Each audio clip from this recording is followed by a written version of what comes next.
Bienvenidos a una nueva exploración en profundidad.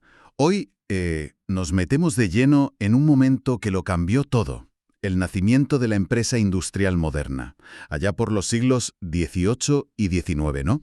Durante la primera revolución industrial. Exacto. Y fue mucho más que solo máquinas nuevas, ¿eh? Fue una reinvención total de cómo producíamos, cómo trabajábamos, bueno, y cómo vivíamos al final. Sí, las fuentes que tenemos delante pintan un cuadro fascinante de esta transformación. Se centran mucho en Gran Bretaña, claro, el epicentro de todo. Claro, es que es un periodo que, como señalan los materiales, pues sentó las bases del crecimiento económico que hoy casi damos por sentado. Pero ojo, también de muchas desigualdades que todavía arrastramos. Totalmente. Entender esto es, en cierto modo, entender nuestro presente. Lo dice el propio manual, ¿no? Que sin entender este capítulo, No podemos entender el mundo actual, sí, lo recalca. Pues esa es nuestra misión hoy, desentrañar cómo surgió ese nuevo mundo de fábricas, de máquinas, que caracterizaba a esas primeras empresas y, bueno, a la gente que las puso en marcha. ¿Qué hizo posible esa chispa inicial? Vamos a analizarlo. vale. A ver, antes de que el humo de las chimeneas, digamos, redibujara el paisaje, la producción tenía otra cara. Estaban los talleres artesanales. Eso es, a menudo bajo el control bastante estricto de los gremios, ¿verdad? Que dictaban quién, cómo, cuánto se producía. Muy rígido todo. Y luego estaba ese sistema tan extendido, la industria doméstica o putting out system, ¿no es así? El putting out system, exacto. Comerciantes que repartían materia prima, sobre todo en el campo, lana, algodón, y las familias trabajaban en casa, a su ritmo, digamos. Parecía flexible, pero tenía sus pegas, imagino. Muchísimas. Era un sistema muy disperso. A ver, tenía su flexibilidad, pero unas limitaciones enormes. Imagina intentar aumentar la producción rápido si la demanda crecía de golpe. Imposible casi. Era muy difícil coordinar a cientos de hogares dispersos, asegurar una calidad uniforme o evitar los pequeños fraudes con la materia prima, que los había. La oferta era muy poco elástica, muy rígida. Y los mercados además fragmentados, ¿no? Eso es. A menudo desconectados. Faltaba escala, faltaba control. Era un sistema con un techo muy bajo, en realidad. Y entonces, ¿qué rompió ese molde? ¿Qué impulsó esa concentración en fábricas? Pues fueron varios factores que convergieron, ¿sabes? Por un lado, las innovaciones técnicas, clave. Claro. No podemos hablar de esto sin mencionar inventos que hoy nos parecen sencillos, pero que fueron, bueno, revolucionarios. Piensa en la Spinning Jenny de James Hargreaves. La hiladora esta famosa. Esa es, una máquina que permitía a un solo trabajador hilar varios hilos a la vez. Multiplicó la productividad en el hilado de algodón de una forma bestial. Y la máquina de vapor, por supuesto. Watt y Boulton. Fundamental. La máquina de vapor, perfeccionada y comercializada por James Watt y su socio Matthew Boulton, esto no era solo una mejora, era un cambio de paradigma energético total. Claro, es que pasar de depender del agua, que te obligaba a estar al lado de un río, Exacto. o de la fuerza humana o animal, a poder usar carbón para generar vapor, eso liberó totalmente la localización de la industria. Totalmente. Y permitía una potencia y una continuidad impensables antes. La energía del vapor fue crucial. Permitió fábricas más grandes, funcionando día y noche si hacía falta. Y ubicadas donde más convenía, ¿no? Por acceso a materias primas, mano de obra, mercados. Justo, no solo donde había un salto de agua. Y claro, ligado a esto, la expansión de los mercados fue otro motor clave. La demanda interna británica crecía, sí, pero sobre todo la demanda de sus colonias y del comercio internacional. ¿Había que producir más? Mucho más, y más barato para satisfacerla. Y esto, pues, incentivó esa búsqueda desesperada de eficiencia, de nuevas formas de organizar la producción. Y mencionabas antes también el caldo de cultivo británico. Ese entorno. ¿Qué tenía de especial? Se habla mucho de las instituciones. Sí, y es un punto importante. Autores como Douglas North lo han destacado mucho.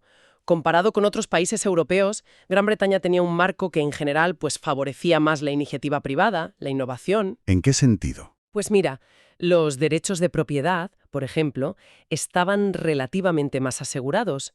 Pensemos que venían de un proceso largo de enclosures, los cercamientos de tierras comunales. ¿Así?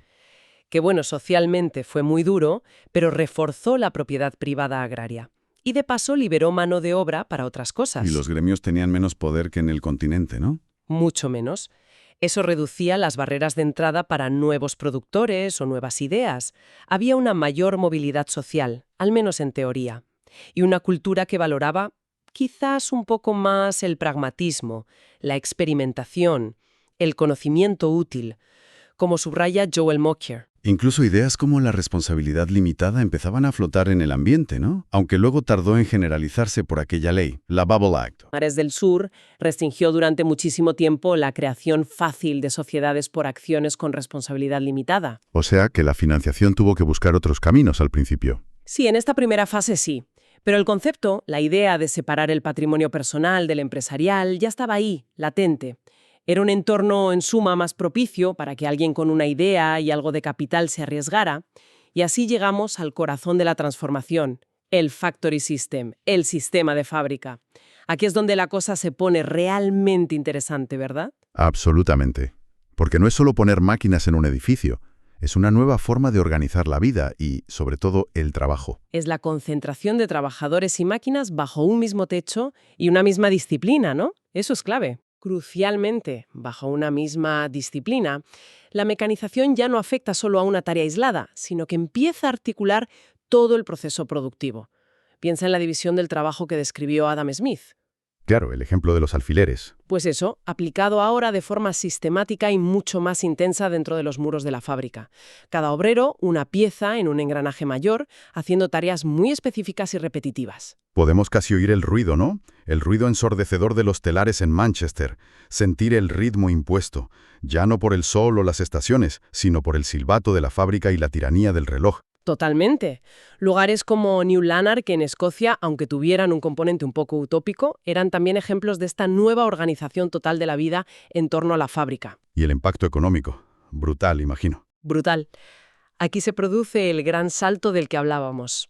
Pasamos de un crecimiento que llamamos extensivo, o sea, crecer a base de usar más gente, más tierra, más recursos. Más de lo mismo, digamos. Eso es, a un crecimiento que llamamos intensivo. Y aquí lo que empieza a aumentar de verdad es la productividad total de los factores, la PTF.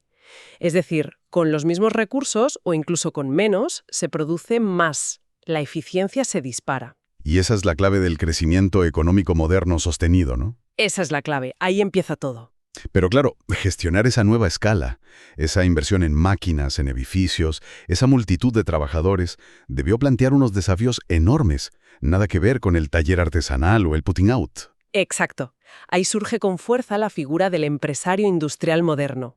Ya no es solo un comerciante que coordina desde lejos o un maestro artesano en su taller. ¿Qué es entonces? Es un organizador, un supervisor directo.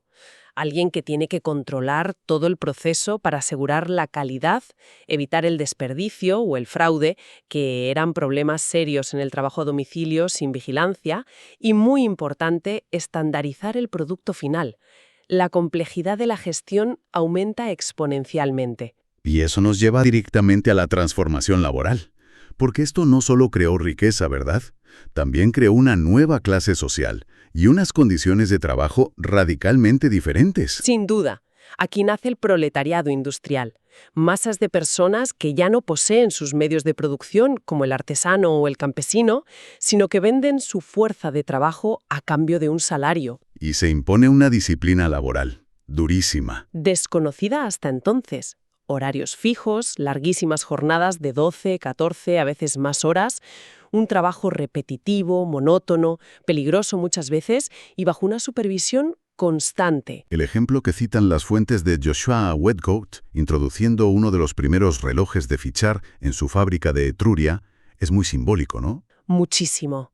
Simboliza esa nueva concepción del tiempo, del control férreo sobre el trabajador. El tiempo es oro, literalmente. Imagino que esto no fue aceptado sin más. Debió generar muchísima tensión, resistencia. Por supuesto. El movimiento ludita, a principios del 19, con la destrucción de máquinas que amenazaban el empleo artesanal tradicional, es la manifestación más conocida de esa resistencia. y no solo en Inglaterra, ¿eh? No, el ejemplo que se cita de Alcoy en España, en 1821, donde los trabajadores destruyeron las nuevas máquinas de hilar importadas, muestra que el conflicto era similar en otros lugares que empezaban a industrializarse tímidamente. La gente veía amenazado su modo de vida. Claro. Y además, un aspecto crucial y a menudo brutal de esta primera industrialización fue el uso masivo de mano de obra femenina infantil. Sí, eso siempre impacta. Eran más baratos, se les consideraba más dóciles y realizaban tareas esenciales en sectores como el textil, pero en condiciones terribles y con salarios muy inferiores a los de los hombres adultos. Entonces, si pensamos en la empresa típica de esta época, ¿cómo era? ¿Imaginamos ya grandes corporaciones como las de hoy? No, que va, para nada. Lo que predominaba abrumadoramente eran las empresas pequeñas o medianas, y casi siempre de propiedad y gestión familiar. El fundador o su familia controlándolo todo. Exacto.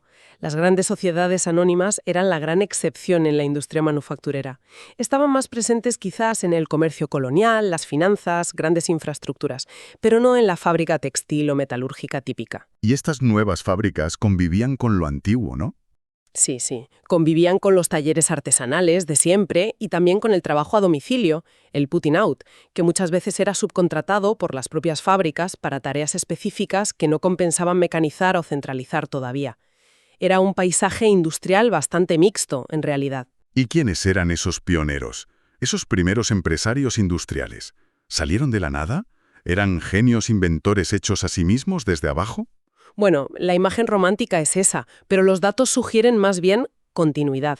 Muchos venían del propio mundo preindustrial. Ah, ¿sí? ¿Cómo quiénes? Pues maestros artesanos que lograron expandir su negocio, comerciantes fabricantes del putting out system que decidieron dar el salto a la fábrica para controlar mejor la producción, la calidad. O sea que ya tenían un bagaje. Claro, los ejemplos clásicos británicos lo ilustran bien. Josiah Wedgwood, el innovador ceramista, venía de una familia de alfareros de toda la vida. Matthew Boulton, el socio de Watt, era hijo de un fabricante de productos metálicos. Robert Peel, padre, que amasó una fortuna textil, empezó como estampador de indianas. Incluso inventores, como Hargreaves. Incluso James Hargreaves, el inventor de la Jenny, era carpintero y tejedor antes de dedicarse a fabricar su máquina. Sabía del oficio. O sea que el conocimiento previo del oficio, del mercado y las redes de contactos que ya tenían eran fundamentales. No era tan fácil empezar de cero absoluto. Para nada. El conocimiento técnico y comercial y las redes sociales y familiares eran activos cruciales. La movilidad social ascendente desde las capas más bajas existió, por supuesto, pero quizá no fue tan generalizada en esta primera generación como a veces se idealiza. Venir de una familia con cierto capital, contactos o tradición manufacturera ayudaba enormemente. Y hablando de capital, ¿cómo se financiaban estas primeras aventuras industriales? Si las sociedades anónimas no eran comunes, ¿de dónde salía el dinero para las máquinas, los edificios? Esa es otra de las grandes cuestiones. Pues principalmente de fuentes cercanas y propias. La autofinanciación era la reina. Reinvertir los beneficios generados por el propio negocio, año tras año. ¿Y el capital inicial para arrancar? Pues solía venir de ahorros personales, de la familia, de amigos, de algún socio. Las redes de crédito informales entre comerciantes eran vitales. Y aquí entran en juego también los banqueros privados y los llamados country banks británicos. Los bancos locales estos. Eso es, bancos locales más pequeños que proporcionaban crédito a corto plazo, fundamental para el capital circulante. Pagar salarios, comprar materias primas. Y también facilitaban los pagos mediante letras de cambio, que era un instrumento clave. Parece entonces que la inversión inicial en maquinaria y edificios, lo que llamamos capital fijo, no era tan prohibitiva al principio. Al menos en algunos sectores clave como el textil, no. Relativamente, sí.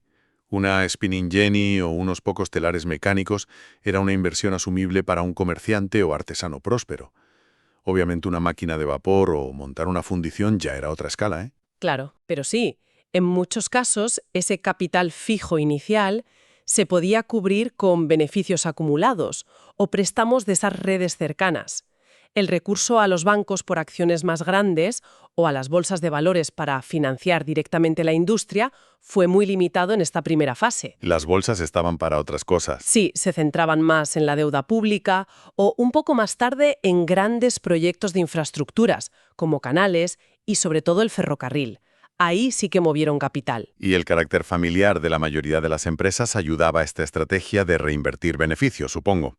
Menos presión para repartir dividendos entre accionistas externos. Justo, la propiedad y la gestión estaban unidas.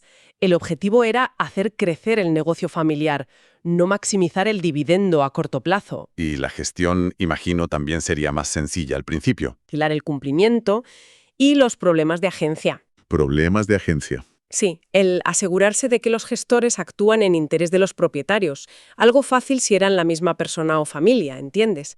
Había más confianza, menos necesidad de controles formales complejos. Vale. Todo este despliegue británico nos lleva inevitablemente al concepto de la gran divergencia. ¿Por qué aquí? ¿Por qué en Gran Bretaña y no en otros lugares que también eran relativamente avanzados en ese momento, como China o la India?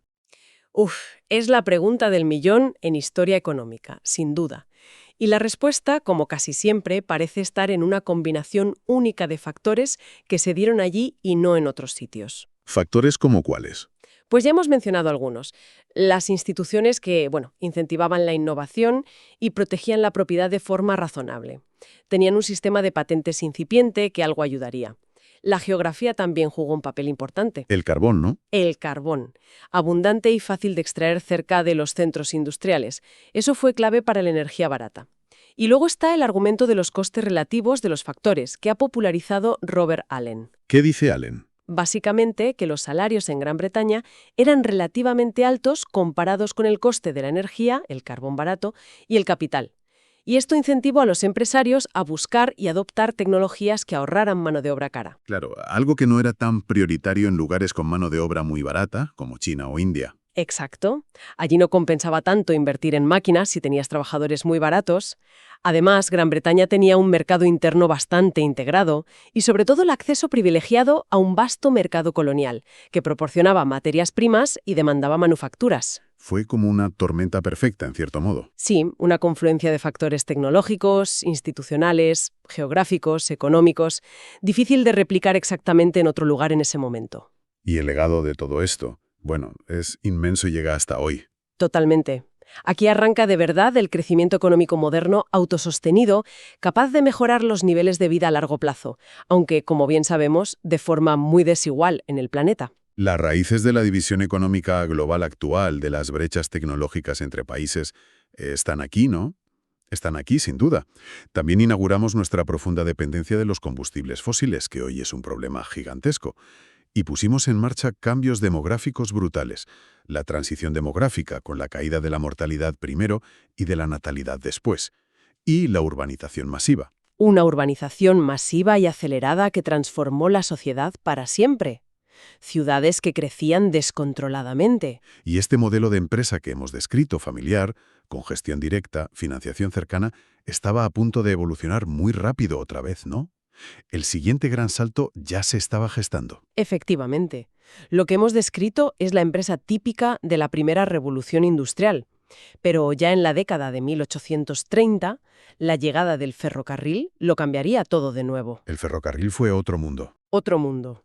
Las compañías ferroviarias eran empresas de una escala nunca vista hasta entonces. Necesitaron cantidades ingentes de capital, lo que impulsó de verdad el desarrollo de las sociedades anónimas y los mercados de valores, las bolsas. Y eran demasiado grandes para que las llevara una sola familia. Exacto. Eran tan complejas que exigieron separar la propiedad, los accionistas, de la gestión profesional. Ahí nacen los primeros gerentes asalariados, a menudo ingenieros, gente especializada en organizar operaciones a gran escala. Y necesitaron nuevas herramientas para manejarse, imagino. Contabilidad, organización. Fundamentalmente. Obligaron a desarrollar estructuras organizativas mucho más complejas, divisiones funcionales, jerarquías administrativas claras y, crucialmente, impulsaron la innovación en contabilidad.